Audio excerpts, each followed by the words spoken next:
We are live. Let's see if I could rotate this and if it'll mess it up. Oh my gosh, I can't. Okay, I hate recording like this, but we have to keep it like this. All right, what up, y'all? Okay, I am here. Like I told you guys last week, I am in New York City. I am at the Diddy trial live. Okay, let me break some things down for you. Tune in tonight. Make sure that you tune in tonight because I'm going to give you the full breakdown. But right now, I'm going to give you quick because I got to go back in and lunch. I think lunch is over at 1:15, and I haven't even eaten anything yet. All right, so I'm going to give it to you quickly, and then tonight, make sure you log in. We'll probably do a regular podcast tonight. And on tonight's regular podcast, I'll do a full breakdown.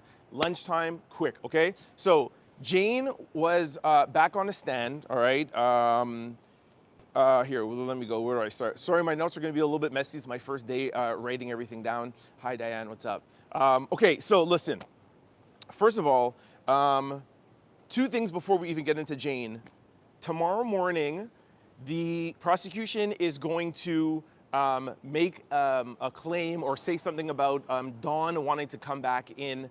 You guys remember Dawn was the therapist. Okay, so the government is trying to bring Dawn back in. She might be coming back in. And also tomorrow morning, Diddy's defense team is going to make a case for a mistrial. So stay tuned for that. Same time, again, like tomorrow, I will come back in and I'll let you guys know what happens with that, all right? What's up, everybody? What up, what up, what up, what up? First day back. Well, not first day back, but first day on trial, all right? Trent out loud. Okay, for those who just joined, because we got more people joining in now, I'm gonna give you guys a quick recap tonight. I'm gonna give you guys a quick recap right now. Lunch, I have to go back in for 1:15, and then tonight, tune into the regular podcast on the, turn into the regular podcast tonight, and then I'm gonna give you the full scope, okay? So let's get into Jane, okay? So Jane walks in. Oh, there's another thing I wanted to tell you guys.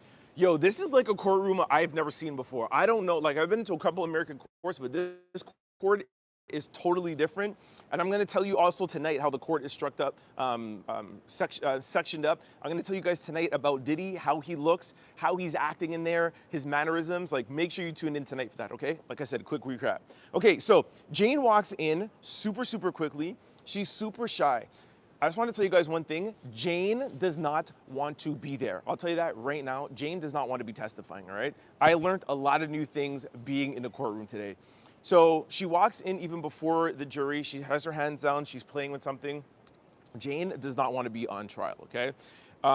Then they ask her two questions about one of Diddy's, an associate. His name was J9. She said, oh, Jane, who is J9? J9 used to bring cash into the bedrooms. Oh, Joyce, you think I look handsome? Thank you. All right, so J9. Then the prosecution asked Jane about Frank, something about Frank, and she says, yes, that's one of Diddy's assistants. Then like, okay, Jane, let's go more into some other things. Diddy sent a text to you asking you about videos. You wanted to do freakoffs. They call it hotel nights, but we're just gonna stick with freakoffs because that's what we all know. She got mad because she knew that he was trying to get excited. So they're talking about Diddy being with other women and sending her text messages saying, yo, could you send me videos of our freak-offs because I'm with a girl right now and I need to see videos of you to get you off. Like, why would you text your other side girl when you're with another girl saying you need freak-off videos? Crazy. So that was like, that's how they started it. Then she also was speaking to him about a podcast that she saw, and we all know this is the podcast with Young Miami, and he was saying that on the podcast that he was away for 48 hours and he's not really doing anything, and after she spoke with him, she found out that he was actually doing stuff, and he was with Young Miami. I think they touched on that like Thursday or Friday. So the prosecution is just showing that Jane is jealous of Diddy, more trying to show that, they're in a relationship and Diddy is not always like the nicest to her, okay? The prosecution, this is something I wanted to tell you guys. The prosecution went through Jane's phone and not only going through her text messages, but they're also going through her notes. I don't know if you guys have ever sent a text message to anybody and you're like, yo, let me just write this out first before I send it to them, and you practice and you write it. The prosecution went through her notes not only text messages, and they're using Jane's notes, not against her, but against Diddy, and that's what that's how she's testifying. This whole morning, for the past 4 hours, all Jane's testimony has been through her phone. She is actually not saying anything. Jane is reading her text messages and her notes. That was huge to me, and that's why I told you guys I wanted to come and be in the courtroom. I don't know if you guys do that, but I didn't know. I gotta ask somebody if that's how Cassie's was and stuff, but the fact that Jane herself is not recounting the story to you, that is really the prosecution just making her read her notes and her text messages, is mind-blowing to me, because a lot of you, even I, have sometimes thought, hey, you know, these girls are doing these freak-offs, or they're with Diddy, they're doing all these things, and it's now that after the fact, now that there's a court case, or after the fact, now that he's been arrested, now they want to say that they didn't like it. No, we found out today in Jane's text messages and Jane's notes that she was telling Diddy herself during those times in 2021, 2022, she's like, yo, I don't like doing these freak-offs. Wait, I'm gonna tell you a lot more about it, but it's not her actually testifying saying, no, I didn't like it. They're making her read her notes and her text messages saying, I didn't like it. That is showing, or they're attempting to show, force, fraud, and coercion. Like, yo, I don't like this and you're still making me do it. And you're gonna see how Diddy kind of like manipulated her to do it, okay? So that's another thing. So they found in her notes, Diddy saying that I wanna come and see you, but you always treat me like an HOE. In hotel rooms, and I sent you a text saying that I don't like this. I'm more than just a girl in the hotel room. He wrote back and he says, oh, so that means that you don't F with me no more? So they're just trying to show, hey, there's a girl reaching out saying, I don't like doing these things. And right away, he's like, all right, so you don't want to F around with me no more? Like, we're going to break up. And y'all know that there's the 2-year contract saying, hey, we got to be together for the next 2 years. I'm going to pay you $10,000. And the minute she brings up, hey, I don't like these things, boom. You know what? You don't want to F with me anymore. The prosecution shows text messages about Diddy promising her to do things for SEX. Another text message showing, hey, if you do these freak-offs, if you do these hotel nights, you'll get more things from me. And she wrote back, the hotel nights don't make me feel good. She felt like she had to perform for her rent. And again, this is not her saying to the prosecution or saying to us at court, like, hey, I feel like I have to perform for my rent. She's telling this to Diddy. Sorry if I'm rushing, but I really got to go get lunch. But tune in tonight, I'll tell you the whole thing. Anyways, she said to him that she's, oh, hold on. My papers are flying away. She wrote to him, I'm crying, I'm hurt. These things are hurting me. I don't like doing this. Diddy replies, girl, stop. You got me effed up. Then they play us an audio message. An audio message just says, we know that we're in an open relationship. This is what Diddy says back to her. And he's like, yo, if you are gonna sit down here and be with me and know you're in an open relationship, then what are you complaining about? What's the problem, okay? Prosecution asked if he addressed anything in those text messages. Jane said no. So basically, in other words, the prosecution is like, I just want to make it clear. You're telling him you don't want to do hotel nights, you don't want to do freak-offs, you don't want to be around with these guys, you don't want to do these things, and this is in a text message, this is in your phone, you're sending it to him, and is he acknowledging it? Is he saying, yo, baby, I don't want to do that, I don't want to make you feel this way? All he wants to do is say, yo, do you want to stay around or not? Do you want to keep doing these freak-offs or not? He's not even acknowledging it to her. Then she says that they got on a FaceTime after this one argument, and that's when they told each other they loved them, and then things started getting a little bit better. So she kind of just gave up her side of the argument, right?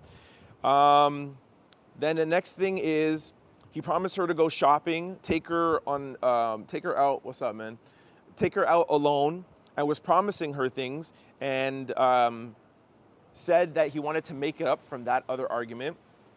And then it ended up being a freak-off. So he was supposed to take her out on a flight somewhere or whatever, and it ended up just being a freak-off. Again, that is coercion, whether you want to believe it or not, or she should have smartened up. It's, hey, I don't like doing these. Okay, well, do you want to stick around? I still got to pay your rent. Okay, baby, I love you. You get on FaceTime, mwah, mwah, mwah, la, la, la, la. Okay, cool, you want to go shopping? And then that night he takes her to go shopping, then it ends up being a freak-off. Again, that's more coercion. I'm not saying if you have to believe it, I'm just telling you what's happening in court, okay? So that night there, it was a surprise to her. He gave her a pill to have her relax a little bit more, which is, I don't know what that would go under. I guess it's maybe force or force, fraud, or coercion. I don't know, whatever that goes under. Then, what was this here now? Okay, so he flies back to New York. There's, they talked about one of the SEX workers, Khalib, can't remember how to pronounce his name, but it's Khalib. So she testifies that he flew in from from LA to New York. So that's the SEX trafficking. And that, again, not only is she testifying it, but it's in her phone. They have text messages with her and workers saying, yo, Diddy and I are we just went shopping, we came back. Where are you? You're in LA. We're gonna send you a flight. That's the trafficking right there, which is illegal. I know a lot of people do it. Trust me, we know a lot of people do it. However, if you're transporting somebody in and paying them for SEX, that is SEX trafficking. Sorry if I'm not reading the notes here. Sorry, I see a lot of the notes coming through, but I'm trying to get to a lot of things and eat because I've been eating all day, okay? Okay, so I have my notes here. This is the first time that I'm realizing at this moment, this may be like an hour into it, like, yo, I don't know if Jane is gonna testify and let us know any way how she feels, because they're only going through the girl's phone. We know that she may be granted immunity, or do we know if she's granted immunity? I forgot now. She's taking the stand. Anyways, this is all from one of her two phones. So we have not yet, for an hour and a half, we have not heard her say a word other than read her text messages. Then it goes on to saying, okay, here, no, we're gonna skip that. She said, these nights feel like they're loveless, cold SEX, I hate them. Again, getting this out of her phone. She felt that she was capable of real love, but the fact that he could not give her real love, she says that hurt her. So basically, I see you with Young Miami, I see you with Kim, I see you whatever. I know that you're capable of having a real loving relationship. Why can't you give that to me? Am I not good enough? Again, these are all written to Diddy. I have to emphasize that. These are all written to Diddy. Not saying it in court, not saying it to Diddy. These are all written in her phone. And Diddy replies, again, so we're just gonna break up? She's like, yo, I'm not an animal. He's like, yo, you're just crazy. So every time she feels like things are going well, he surprises her with a freak off, and then it's, yo, I don't wanna do these freak offs, I don't like them. And a normal guy should say, okay, babe, if you don't like it, you know, we wanted to do a little threesome, you don't like it, we'll not do it again. No, every time she brings it up, he threatens indirectly the rent. He's like, you're crazy, or we're just gonna break up. But stay tuned, because I have a theory about this after, okay? So every time she voices it, she feels frustrated. She says that she feels dirty, and she doesn't understand why she can't be treated like Young Miami or Gina, okay? Then we have a little break in court. This is about like an hour in. I just want to tell you guys this quickly. We'll go a little bit more this night. We go on for a break. I go in the cafeteria, and guess who is literally right behind me in the cafeteria? Diddy's mom. I was like, yo, hi, Miss Combs. Like, yo, what's up, Janice? Her hair looks so nice tonight. It's not like those crazy, like, fake wigs she has. It's, like, super nice. I'm like, Miss Combs, your hair looks very nice today. His three sons were there. So the cafeteria, it's not even a big cafeteria. It's a pretty small cafeteria, and everybody's there. That guy, I think that's, like, his godson or whatever. That's for the, you know, the guy with the Free Diddy t-shirt. He was there. His three sons were there. Nicole Westmoreland, the lawyers were there. Brian Steele, I saw Mark Agnefulo. We're all just chilling in this little cafeteria. Anyways, it's super cool. Just wanted to tell you all that. I literally wrote down in my notes, saw Diddy's mom. I told her that she had nice hair. Okay, what else is going on? So okay, now we get back in court. Are we gonna tell? Okay, this is another thing. He's on her way to their house. He's like, are you gonna let me in the house? They're arguing. Again, today was really about Diddy badgering her getting upset, him saying, yo, I'm gonna take away your rent. That's really what it is, but let me tell you a little bit more.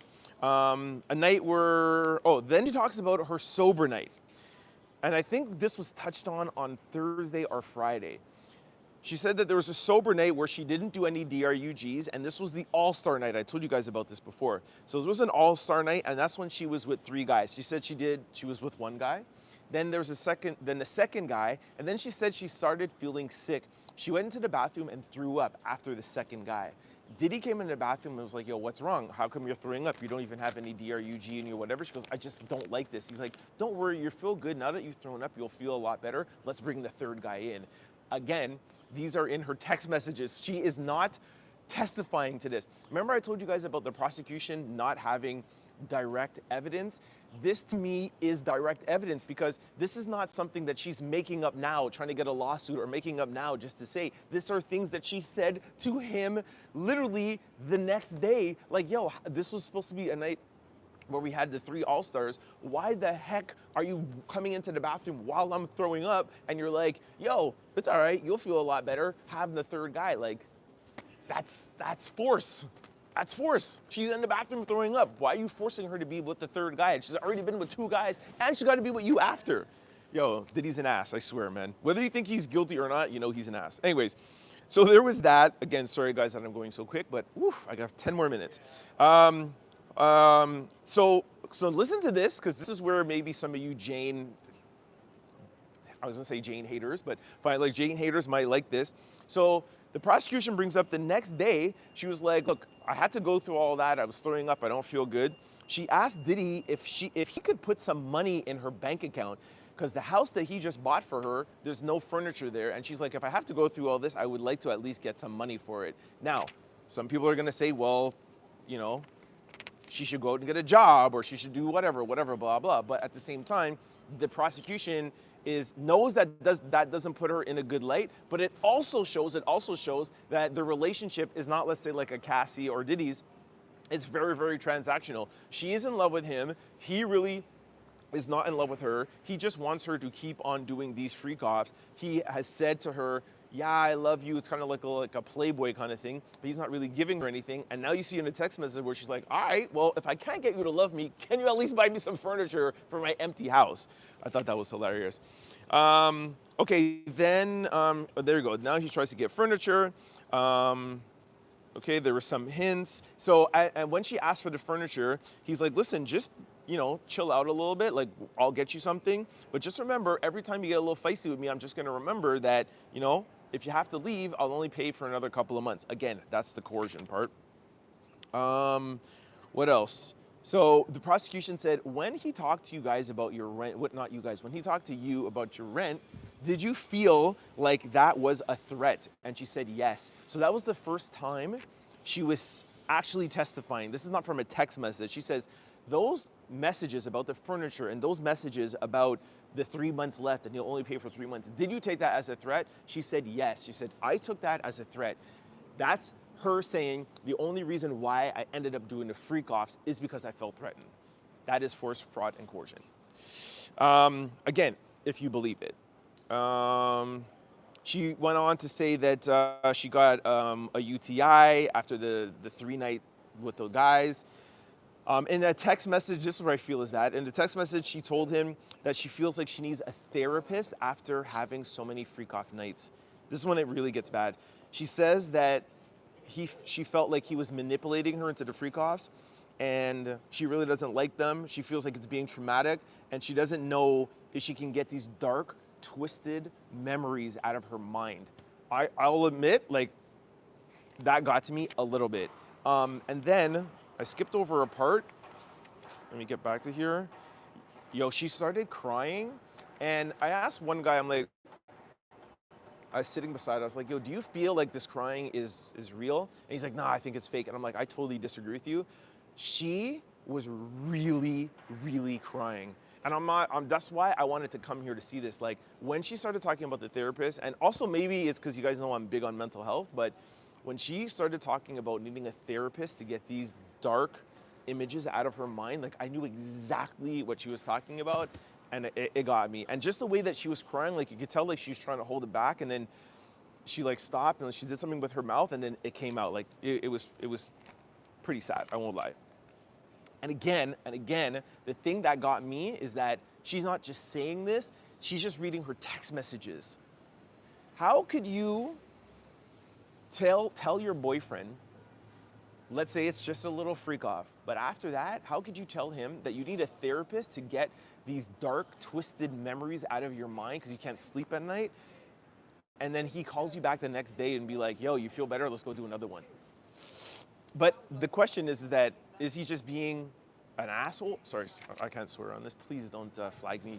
Is he just being an a-hole, or is that forced fraud and coercion? I leave that up for you guys to decide. I'm just here to tell you everything that I heard today. She said to him, again in the text messages, in the text, I regret all of this. You let men ruin me. And this is toxic, again, in a text message. JD writes back, oh, you're flipping out over one night? You are, okay, I can't even read my writing here. Anyways, he's basically being like, yo, baby, just calm down. It's really not that big of a deal. How do you tell somebody it's not a big deal if the fact she tells you that she needs a therapist? That's crazy work, yo. Okay, then then he calms her down. Then she goes over to his house, I think in LA, and they have a reflection, they talk about it, and they say they love each other, and they have a really good night. So whenever she starts getting too much, then he knows like, hey, might lose her or something might be like going bad, and then he'll stop. So the thing that I question about that is that I'm sure most of you have heard of some sort of relationship like this where there's a guy who is not good to his girl, he doesn't treat her well, and she wants to leave him, she wants to break up with him. She might call her girlfriend, she might call him, or she call whatever, but then she gives him like maybe one last chance. She's like, yo, you're an ass, I'm gonna leave you. And then he's like, shoot, I don't wanna leave her. And then he's like, yo, baby, yo, you're the one for me, I love you, this, whatever, blah, blah. And then, is it his fault for convincing her and for her to come over to her house and then to say that I love you? Or is it her fault for believing it? But I think the government's issue is that if you want to do that in a normal relationship, fine, but you can't do that and then pay for workers to fly across state lines and pay for them for SEX. That's what I think might be the problem. Anyways, I got 2 more pages left. He said, okay, this is a big one. We're gonna talk about this a little bit more tonight. In one of the recordings, and I'm gonna get into recordings in 1 second because we don't know who recorded it. We don't know if the feds were tapping his phone or Diddy's were recording. We're gonna find out a little bit later. But they played a recording for us. And in the recording, you could hear Diddy, no, sorry, you can hear, oh, sorry. I skipped. 1 second. No, this is not a recording. This is a text message. In a text message, she says to Diddy, I know I was consenting in the freakoffs, but I would like to let you know that these videos are not fun for me anymore. And Diddy writes back, but if somebody was watching these videos, they wouldn't be able to tell it looks like you're having so much fun. So the prosecution is saying here, were you really having fun? Listen to this. I want to set this up one more time because I messed it up in the beginning. He sent a text message saying, I know I'm consenting, but I really don't want to do it. So the prosecution asks her, you said in the text message that you were consenting, but we want to ask you right now, Jane, were you consenting? And listen to what Jane said, and I wrote this down verbatim. She said, I'm still trying to figure that out. She's not saying that she consented, but she didn't say she was consenting. The text message says that she was consenting, but now today, right now in court, she said, I'm still trying to figure that out. That just threw Diddy under the bus. She's not telling the jury, yeah, I consented. Huge. Sure, you're gonna see headlines about that. Okay, a page and a half more. She said, then I spoke to Diddy about spending time together at his house. Again, see, when things get bad, go right back to Diddy's house. There's a picture in her phone with him and her in the bathroom. She said that's my favorite picture of us together. She bought him a mobile TV. I'll tell you guys quickly why she bought him the mobile TV.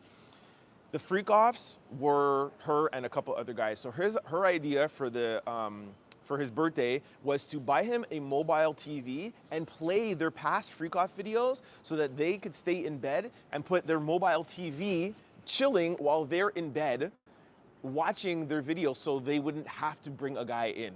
I would like to repeat, For his birthday, imagine for your man's birthday, ladies, you buy your man a mobile TV so that you could move it around and play past freakoffs just so that you wouldn't have to get another man for a freakoff.